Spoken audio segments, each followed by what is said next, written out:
At heto na po, grabe itong revelasyon ng 18 ex-Marines. May panibagong revelasyon. Arnold Clavio, mga anchors nakatanggap rin ng maleta. Panoorin nyo itong video na ito kasi po dito po nire-reveal ni isa sa mga members ng 18 ex-Marines na si Arnold Clavio ay kasama dito sa maleta. I-clarify natin ito kasi po medyo very alarming. And meron pa isa dito, nagdi-deliver rin sila ng maleta di umano kay Mark Villar. Nabanggit na mga bagong pangalan ito, Senator Mark Villar. At syempre naman may revelasyon rin kung paano nila binigay ang maleta kay dating House Speaker Martin Romualdez. Okay? Pero bago ang lahat guys, paki-like muna at saka paki-share bago natin ito i-play itong video na ito kasi grabe po itong malalaman nyo mamaya. Okay? Like and share. And also guys, sa mga hindi pa nakasubscribe, mag-subscribe na po kayo kasi libre lang po ang mag-subscribe. Walang bayad yan. Okay? Subscribe na kayo. Walang bayad yan, updated pa kayo, okay? So, without further ado, ay atin pong panoorin itong mga 18 ex-Marines, okay? At tingnan po natin, magre-react po tayo sa kanilang isisiwalat at react tayo, okay? Good afternoon po, ako po si Mario C. Sinisa Jr. Nahal po ako kay Boss Saldi noong January 2, 2025. Diretso po ako, na-assign po ako kay sa isang PR na taga-media na si Bernard Peralta. Doon ko po nakita yung mga nabibigyan kong ng mga paper bag na mga angkor na mga taga-media. Kagaya po ni Arnold Clavio.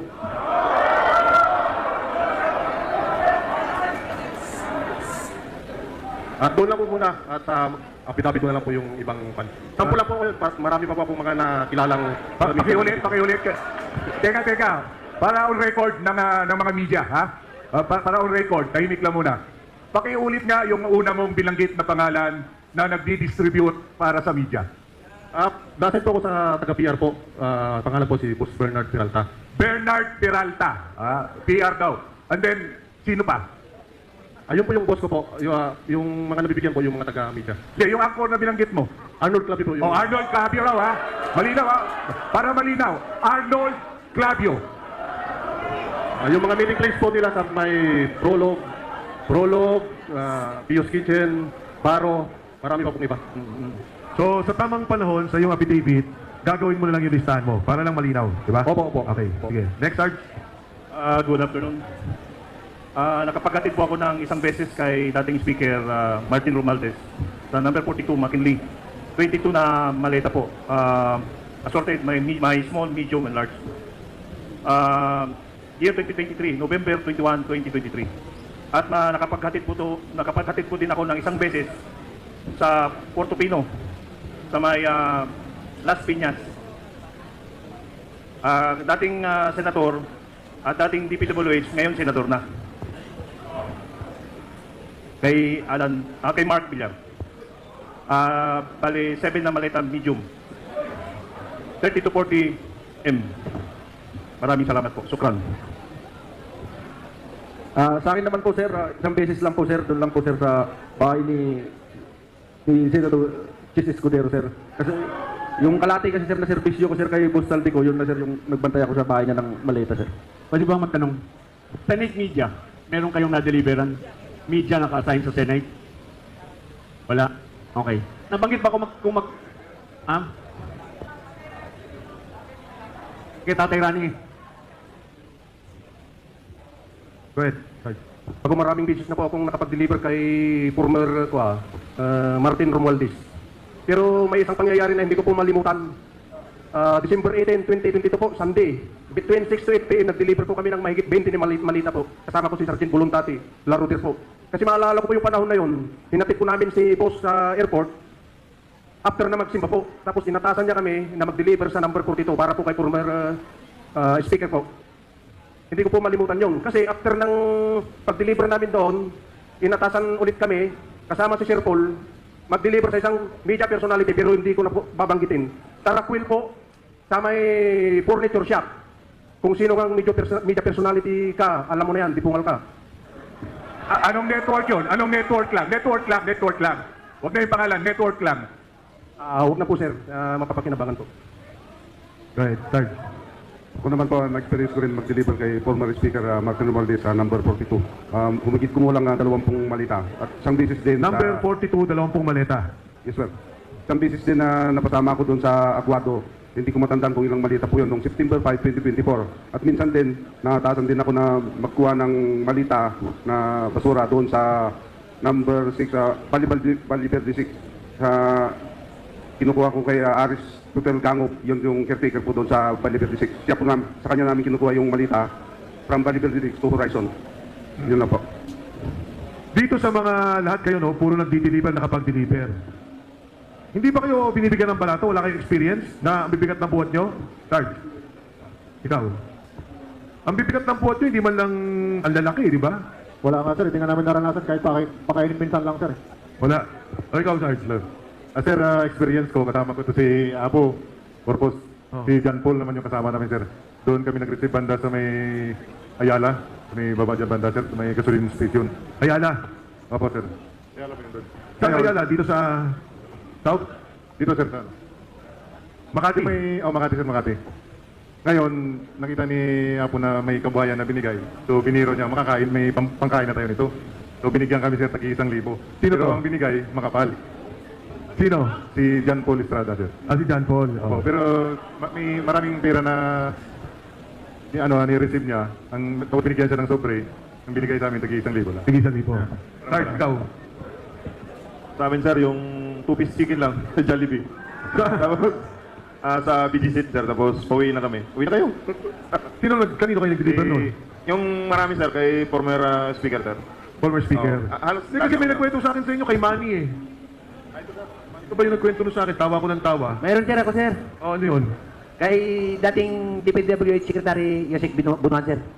3,000 sir. 3,000? Yes, sir. Sino nabigyan? Ikaw lang? Bali, 3 kami sir. Si Martik Say, si Brian Lasaga, at saka ako sir. Ilang maleta deliver nyo? 8 malita sir. Tapos binigyan kami 3,000 sir pang for the boys. Yan. Kung Mike, pwede magtanong. Yes. Ayun. Yes. Magandang hapon po sa inyo, no? Po si dating PDEA agent, Jonathan Morales. Napakaganda ng mga inilalahad ninyo, talagang nakakapagmulat ng mata. At karamihan ngayon sa mga Pilipino ay nakatutok dito sa ginagawa ninyong paglalahad.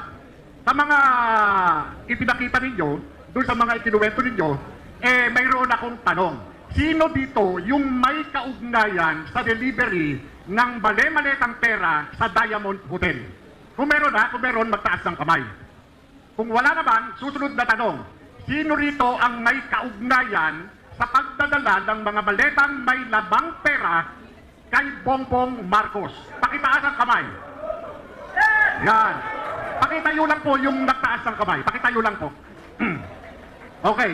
Yung nandito sa kanan, ano ang kaugnayan mo doon sa pag-deliver ng pera na nasa maleta kay Bongbong Marcos? Bali po kasi nung time na yun, sir, May 2022. Kami po yung nagdala ng 5 maleta na large from Horizon Homes. Dinala po namin sa Delta Gate hangar sa Pasay City. Isinakay po namin sa Lexus na itim na plate number NFX 8886. At saka pinakapan po namin ng Hilux na bulletproof din na black, plate number Eco Alpha Foxtrot 7121. At yun po yung dinala nila Sergeant Tube at saka ni Ponsaldi doon sa Ilocos. Doon sa sinasabing dinala mong maleta, natatandaan mo pa ba kung sino-sino ang kasama mo na nagdala nito? Yes sir, ang driver po namin noon ay si dati kong kasama na si driver Nelson Paira. At saka yung backup po, si Ronnie Sevilla po. Hindi ko matandaan kung sino yung nakaupo doon sa backup. At itong mga kasama mo, mga ano ito? Tauhan nino. Kasama ko po, empleyado po ni Boss Taltico. At itong mga ginagawa ninyong pagdadala ng maleta na naglalaman ng pera, sino ang nag-utos sa inyo? Sir, ako yung kasama ni Kong Saldi na nagdala doon sa Ilocos Norte sa Paway. Ulitin ko yung tanong sino ang nag-utos sa pagdadala ng maleta? Si Kong Saldi, sir. Yun. Kanino ibibigay ang maleta? Bahay po ni Big Presidente po yung napuntahan namin. Pero ang nag-receive po ng pera doon ay si Sandro. Pero after nung gabi, nagtina po sila ni Kong Saldi with BBM and First Lady po. Nabanggit nyo kanina, from Horizon, dinala nyo sa hangar, tama? Yes po, tama sir. Ilang maleta ang dala ninyo? 5 sir, 5. Kung natatandaan ninyo, yung 5 maleta, ano-ano yung mga sizes dito? Isang sizes lang yun, sir. Estimated ng laman nun is 50 million pataas. Yes, 50 sir. million? Yes, sir. Okay. Itong 50 million na ito, dinala nyo sa hangar, iniwan nyo sa hangar? No, sir. Nag-flight po kami ni Kong Saldi with air taxi via plane. Naglapag po kami sa Lawag Airport po, sir. Isa na kayo nyo sa aeroplano? Yes, sir. Ibig sabihin, merong billing ito, airway billing, tama ba? Yes, sir. Yes, sir. Nasa inyo yung kopya ng airway bill? Ano po niyan, sir, is si Martin Romualdez po. Ang ng plane namin, sir. Private plane. Pakiulit nga, saan nyo dinala? Sa Lawag City, sir, nag-flight kami, sir, sa Lawag. Then dinala namin sa Kawai, sir. Pagdating sa Lawag Airport, paano kayo nag-transport? By boat? By land? Paano? By land po, sir. Bali, may sumundo na po sa amin po ng mga PNP. Uniform personnel, sir. Uniform personnel assigned saan? Assign po ni, President Marcos po. Ano ito? Mga PSPG? Provincial... Halo na, sir, kasi police? may nakita kong may SWAT na, sir, nag-escort sa amin. Yung mismong tumanggap, yung mismong kasama nyo na sumalubong sa inyo, ano ito? Anong unit? Kung alam ninyo, ha? May SWAT, sir, at saka local PNP siguro. I think PSPG, sir. Okay, so pagdating doon, magmula doon sa airport, dumiretso kayo sa... Saan kayo dumiretso? Sa bahay ni, sir, Bongbong Marcos, sir. Sa bahay ni Bongbong Marcos. Yes, sir. Paano nyo nalamang bahay ni Bongbong Marcos? Binanggit po na sa akin ni Kong Saldi, pupunta po kami sa bahay nila, sir. Sinabi ng boss mo. Yes, sir. Pupunta namin po yung bahay ni President Bongbong Marcos, sir. yung boss nyo na si Saldico. Yes, sir. Okay, pagdating doon sa bahay, sino ang sumalubong? At Ang sino ang tumanggap nung dala ninyong maleta? Ang sumalubong sa amin, sir, si Kong Sandro. Siya po yung nag-receive. Actually, may picture kami niyan, sir. Pakiulit ko nga uli. Sino itong Sandro na ito na sumalubong, na tumanggap ng maleta na naglalaman ng pera? Sino itong Sandro na ito? Congressman Sandro Mangcos po, anak po ni President Bongbong Marcos. Paano ka naman nakakasiguro na itong tumanggap ng maletang dala-dala ninyo mula Maynila ay itong si Congressman Sandro Marcos? Sir, may picture po kami ni Kong Sandro po sa bahay po. Maliban doon sa sinasabi mong delivery, nakiilang ulit kayong nagdala ng pera? Isang beses lang po kami nagdala ng pera sa bahay nila. Sa bahay niya, sa Ilocos? Yes po, sir. Maliban doon sa Ilocos, saan pa, kung meron man? Yun lang po, sir, sa iba-ibang kasama ko po siguro yung nakati siguro, sir. Maliban sa iyo, sino-sino pa ang nagkaroon ng pagkakataon na mautusan ni Congressman Saldico na magdala ng maletang naglalaman ng pera dito kay Bongbong Marcos? Pakitaas ang kamay.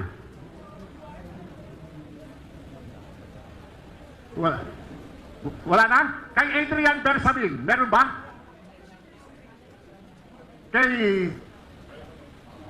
Lisa Marcos, meron ba? Wala, sir. Wala. Doon sa Executive Secretary. Kay sir, kay Bunuan, sir. Pakiulit, kanino? Kay sir, dating DPW Bunuan. Manny Kay Secretary Manny Bonoan. Yes, po. Ano ang kaugnayan ni Secretary Manny Bonoan dito sa sinasabi mo? At sir yung nag-deliver. Nasa CR lang po yung nag-deliver. Nasa CR yung Nasa CR. Sorry, no? Maliban to kay Manny Bonoan, mayroon pang senador, na nagkaroon kayo ng pagkakataon na mautusan na magdala ng maleta? Mayroon ba? Taas ang kamay. Sir, sa kay Senador Tito Soto. Kanina sir, banggit na yun. Meron? Senador Tito Soto. Andyan yung slide nung... mamaya pakita. Kay Senator Tito Soto. Ay, kanina. Ayun. Sarge, nung kay Senador Tito Soto, hindi ikaw yung nag-deliver ka, di ba? Tama? Bali, advance party kami sir sa team namin. May advance party, may close-in, may marketing. So kami yung team advance sa time na dyan sir. Nagdala ka ng maleta. Bali, kami yung una sa building na nag-secure. Tama. Ngayon, pagdating ng convoy ni Boss Saldico, na ako nag-guide dun sa baba, sa basement. Tapos, binaba ng tropa yung malita. Tapos sila ni Boss, akyat sa elevator. Kinuha ko yung dalawang malita, hinabol ko sa kanila. Tinulungan mo? Opo, sir. Yung kasama ni Congressman Saldico at that time, active police officer. Yung SO niya nga si Police Major Ermelo Dichoso. Dichoso? Yes sir. Saka yung iina si Police Rada. Ito bang si Dichoso, si Major Dichoso, active pa to? Active yan sir, PSPG. Active pa? Anong unit niya ngayon? PSPG, ang alam ko dati sir, PSPG. Saka hindi ko, wala na akong alam. Pero ngayon, hindi ko na-monitor sir kung ano, kasi wala na sa dami. Ito yung sinasabi na security officer dito si Congressman Saldico. Opo sir. Ito rin ba yung kaparehong tao na kasama doon sa nagdala di umano ng maleta sa tanggapan ni Tito Soto? Opo sir, kasi kasama siya doon sa convoy. Siya yung close in doon ni boss, siya yung SO. Saka kasama siya sa elevator packet. Meron akong gustong linawin dahil mayroon akong napanood na ayon dito kay Senator Tito Soto na hindi di umano kasya yung limousine doon sa parking ng building kung saan yung sinasabi mo na umikot pa. Ano ba yung totoo doon? Yung dumiretso sa labas at umikot doon sa Kasi yan, lisanto? kasi yung sa side noon, sa picture, yun ang entrance papuntang lobby. Tapos sa sunod, yun yung papuntang basement. May video ako niyan, sinend ko dun sa driver, sabi ko, kasya ba ito? Kasi yung service niya dyan, GMC, yung bulletproof na GMC po. Ibig sabihin, so eto no, dahil napanood ko yung video, yung nagpapaliwanag si Senator Soto at sinabi nga niya, wala siyang mark na executive assistant at yung sinasabi niya, yung kanyang naging executive assistant ay matagal nang patay. Ngayon, inulit ko yung yung testimonya mo at doon ko nakita na itong sinasabi mong mark ay mark Tiksay. Mark Tiksay. Tama ba? Tama po. Ngayon, balik ulit tayo doon sa sinasabi mong maleta. Ilang maleta yung dinala doon sa sinasabi ninyong building di umano ni Tito Soto? 5 sir, 5. 5. Ano ito, magkakapareho ng laki? Opo, large, malaki po yan. So kung ito large, naglalaman ito ng 70 milyon, 70 milyon, tama ba? Opo sir, sa estimated na laman niya. Kung ito ay 5, merong 350 milyon. 50 to 70, pero yung laman nun, 40 m lang sir, sa estimate ko. Meron ba sa inyong nasabi, itong amo ninyo, kung para saan yung dala-dala ninyong pera? Dahil nga sinasabi nito si Tito Soto na wala siyang pwesto nung mga panahon na yun. Civilian siya. Yung time na yun sir, may picture ako, April 24, 2025. Nakita yun sa side. Ayan sir, yan. Okay, makaraan po. Yan Makaraan si po. Robin Padilla, yung advance team ko. Ito, nakatayo na ito. Opo. So ito Yung iba. yung building. Yung sa ano yan, sa entrance papuntang lobby. Okay. Elevator din. Dito ba dumaan sila? Hindi po, dun sa lobby sa baba. Sa baba. Sa baba. So itong building na to, anong floor? Kung alam mo anong floor yung tanggapan ni Tito Soto dyan sa building na yan? Dalawa daw yung pinag-meetingan dyan sir. Fourth floor, saka yung isa, hindi ko kabisado yung anong floor. Fourth floor. Apa. Noong dinala ninyo yung maleta, nakarating ba sa kaalaman mo na itong maletang ito ay naibigay kay Tito Soto? Kung meron Opo sir, kasi kasama po si Boss Saldico na umakyat sa opisina. kasama ka. Hindi po, kami sa baba po ako. Sa baba. Ibig sabihin, ang tanong ko, kung nakarating ba sa kaalaman ninyo bilang security ni Saldico, kung itong dala ninyong maleta ay natanggap ni Tito Soto? Natanggap po kasi Natanggap. Yun lang ang gusto ko malaman. Kung natanggap o hindi natanggap. So natanggap. Natanggap po. O, ibig sabihin natanggap. Ngayon, maliban doon sa delivery na yun, naulit ba yun? Yun lang yung participation ko dyan sir. Yun lang ang participation mo. Ngayon, gusto kong balikan yung tungkol dun sa media. Pwede ko bang malaman kung sino yung Arnold Clapio na binabanggit ninyo? Ano ba yun? Tao ba yun o tao? Tao ba yun o manika? Baka manika lang yun, Arnold Clapio po yung nasa media. Hindi, saang media? Kung ito Sa media, GMA po, marami kasi GMA. magkakapareho ng pangalan. Marami, Yung news po, GMA. GMA. Yes po. Ano siya sa GMA? Kung alam mo ano siya sa GMA? Angkor po. Anchor. Ibig sabihin, kung Anchor, may programa. Yes po. Ano yung alam mong programa na pinag-aangkoran niya? GMA News po, tsaka pangalan niya po Igan. Kasi kilala ko po siya. Matagal ko po na siya nakikita sa TV. Okay. Ayon sa'yo, ano ba ito? Ano ba yung kaugnayan nitong si Arnold Clavio? Bakit nabanggit mo kanina? Pwede mo bang pakiulit sa akin? Siya po yung mga laging kamiting ni Boss Bernard. Ano naman ang kaugnayan nung pinag-uusapan natin ngayon? Kung lagi lang siyang kamiting, anong meron? Yun po yung mga meeting nila na yan, ay mga, siguro may mapaabot si Boss B kasi minsan narinig ko, may mga pahabol siya ng mga balita. Ganun po, tapos monthly po yung kwan yan, monthly po yung paper bag yan, yung maliit lang. Ibig sabihin, may involved na pera, tama ba? Yes po, May involved na pera. Gaano karaming pera? maliit lang po paper bag. Paper bag. Yes, Yung po. paper bag, gaano karami ang laman? Ang nabibilang po niya is yung kapatid ni Bernard Peralta na si Ariel Peralta. Ako po yung driver niyan kasi maaga pa po. Ang maaga po yung meeting lang palagi, lang mga 7 or 6, ganun. Okay. Yun lang, maraming salamat. Thank you po. Balikan ko lang po yung ICC. Kasi napakahalaga ng ICC dun sa, hindi lang dahil sa problema ng korupsyon, pero yung problema ng ating soberenya, di ba? Doon nagkaroon ng pagkuha kay Pangulong Duterte, binanggit nyo nga 2023. Ang gusto ko lang malaman, dahil narinig ko to sa isang kwento ninyo, sino yung nandoon sa meeting na nung arestuhin ang Pangulong Duterte sa airport? Sino yung mga nandoon? Yung naka-witness? Sige, Sarge, go ahead. Kami po yung naka-security kay Kung Saldi that time, sir. Yung gabi, bago huliin si PRRD po. Nag-meeting po sila Kung Saldi sa Unit 8 and 9, Townhouse. Kasama sina former Speaker Romualdez po. Sino ka meeting? Saldi ko. Saldi ko, former Speaker Martin Romualdez. Romualdez. Yung Chief PNP po, si Marbil, General Marbil. Marbil. Opo. At that time, si General Torre, hindi naman siya Chief PNP pa, di ba? Hindi pa po. Sino pa? Si Teodoro, ano? Gibo, no? Gibo Chodoro. O, Gibo Teodoro po. Kasama po siya doon. Saka si Trillanes po. Trillanes. 5 lang? Si Dilima pa po, Dilima. Dilima? Leila Dilima. Nandun din po siya. Sino pa? Pinag-uusapan natin nung gabing Yes po, yes sir. kinaumagaan sa inaresto, di ba? Okay. So nung gabi, Nag-meeting po sila doon sa townhouse. nag-meeting sa townhouse, Trillanes, Gibo, Laila, Speaker Romualdez, Saldico, Marbil, sino pa? Hindi, wala ata si General Torre that time. Yun na po yung nakita ko sir. General Anyo, wala. Hindi ko pa nakita. Kasama din doon. General Anyo, Yes, sir. kayong magkasama Yes, sir. Yes, sir. nung gabing yun. Kami yung konser, yung naka-back up kay konser. Okay. Naka-duty. Meron bang pagkakataon na kay Jojo Cadiz nakaharap ninyo? Dahil lumalabas yun sa kwento eh. Sa Tamarin, yung delivery. Meron ba nakasama dito? Wala.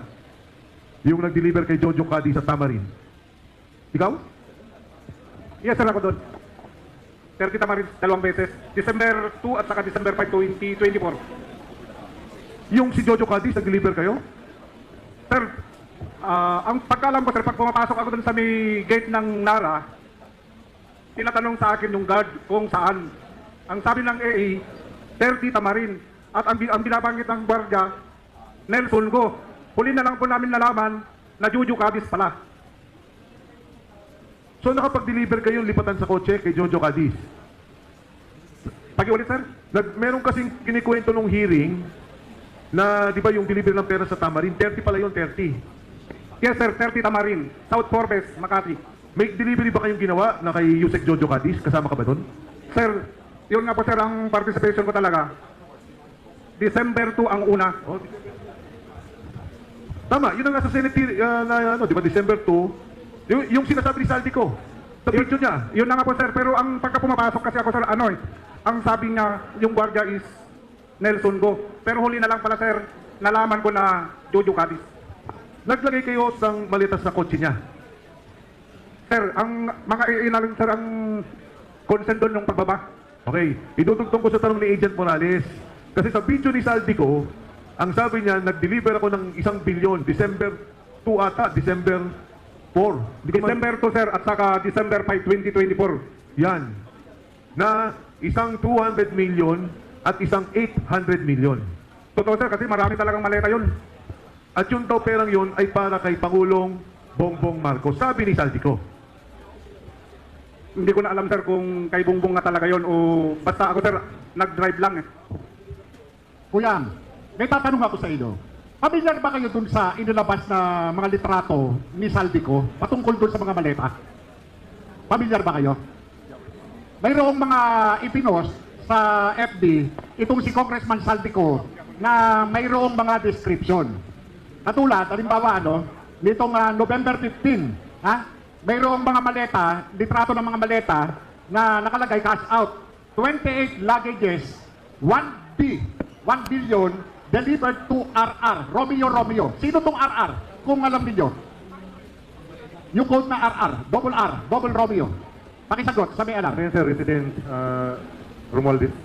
Romualdez, Apo, sir. double R. Okay. Si Romualdez ito. Hindi, ang gusto ko lang idugtong dito kasi yung dugtungan ng lahat ng kwento, doon kay Saldico, ang pinakamalinaw na sinabi niya, yung delivery ng December 2 at December 5. Nasa video niya yun eh. Ikaw lang ba yung kasama dito na nag-deliver? Yes, sir. At saka si Martin Say, wala po dito eh. O si Martin Pero ako Say? yung isa sa driver. Ayan, na December 5 na ata, 1 bilyon, isang 200 million, at isang 800 million. Sa makatuwid, yung dugtong ng mismong perang si Saldi umamin, na kinuha niya at binigay niya, ikaw naman yung kadugtong na nag-deliver. Yes, sir. Ako yung isang driver, sir, kasi dalawa kaming van eh. Ang ibig ko pong sabihin, lahat kasi ng kwento ng mga sundalo, nag-deliver ng pera pero hindi natin maidikit kung ano yung eksaktong pinanggalingan, bakit binigay ni Saldico. Pero itong delivery na to, sinabi ni Saldico, humingi ng 1 bilyon si Presidente, nag-deliver ako ng 200 million at isang 800 million kay Jojo Cadiz. Dahil doon sa 30 Tamarin, malapit daw sa bahay ni Presidente, ikaw pala ang isa sa mga kasama. Yan o, ang malinaw na dugtong doon sa delivery ng pera. Okay, balikan ko to, Sarge, Tube, kawata to. Yes, sir. Paki-describe naman. Yan Ano? yung sa bahay niyo, sir.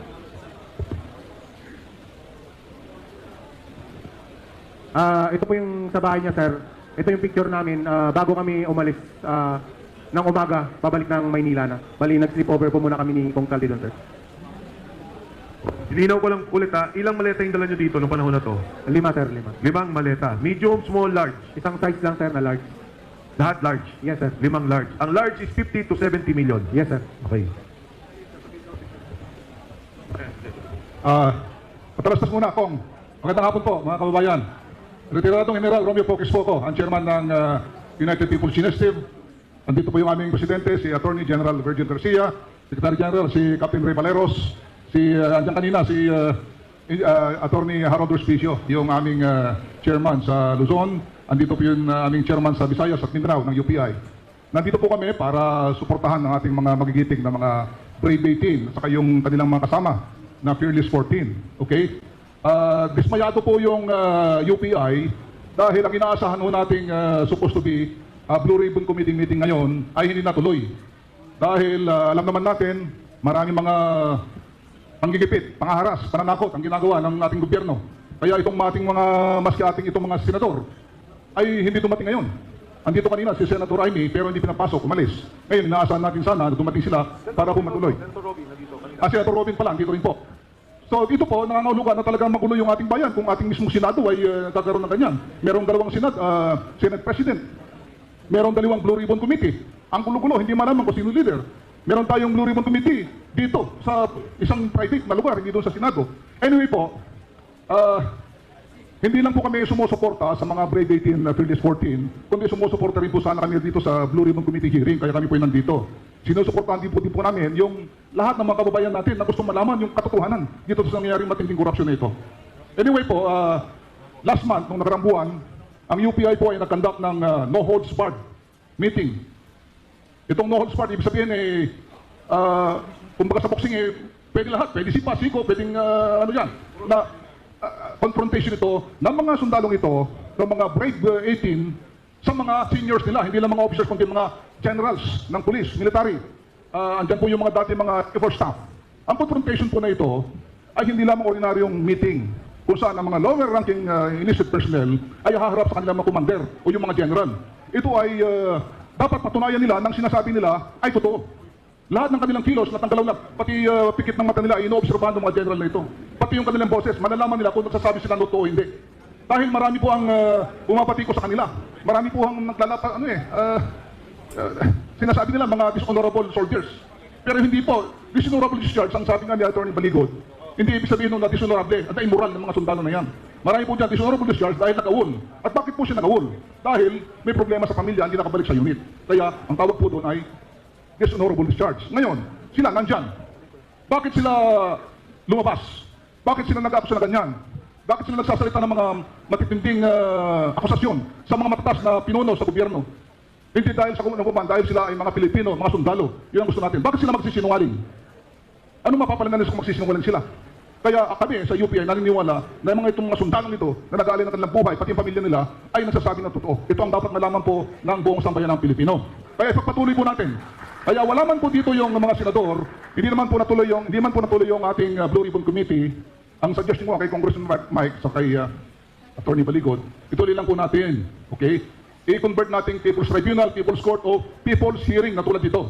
Kung saan tulad ng ginawa namin doon sa tawag dito, no holds barred, pati kayo, mga audience, mga media, pwede kayo magtanong. Lahat ng mga gusto nyo itanong sa kanila, lahat ng mga maski wala doon sa kanilang sinumpang salaysay, pwedeng itanong. At sila, nakahanda sila, tulad ng ginawa nila noon, sa no holds barred sila, ay panininigan po nila lahat ng mga nakita nila, yung personal na experience ko nila, at lahat po ng kanilang mga sinabi. Yun lang po. So maghanda po kayo, kung sino man po ang gusto magtanong, mamaya, bibigyan po namin kayo ng pagkakataon. Maraming salamat po. Thank you. Thank you, General Pokis. Balikan ko lang ulit yung kay Jojo Cadiz, interesado lang ako. December 2, Tamarin. Opo, sir. 2024. Correct, sir. Yung December 5, 2024 din, sir. Alos magkasunod yan, sir. Tamarin ba o sa ibang lugar? Iisa lang yan, sir. 30 Tamarin pa rin. May Nara. Hindi ako nakapag-deliver doon, sir. So, Tamarin ka pareho. Correct, sir. Okay. Sino sa inyo ang may hawak o may nakitang ledger dito sa mga nangyayaring deliveran? Sino? Hindi natin kailangan ilabas. Basta may ledger na nakita o hawak. Meron? Sarge.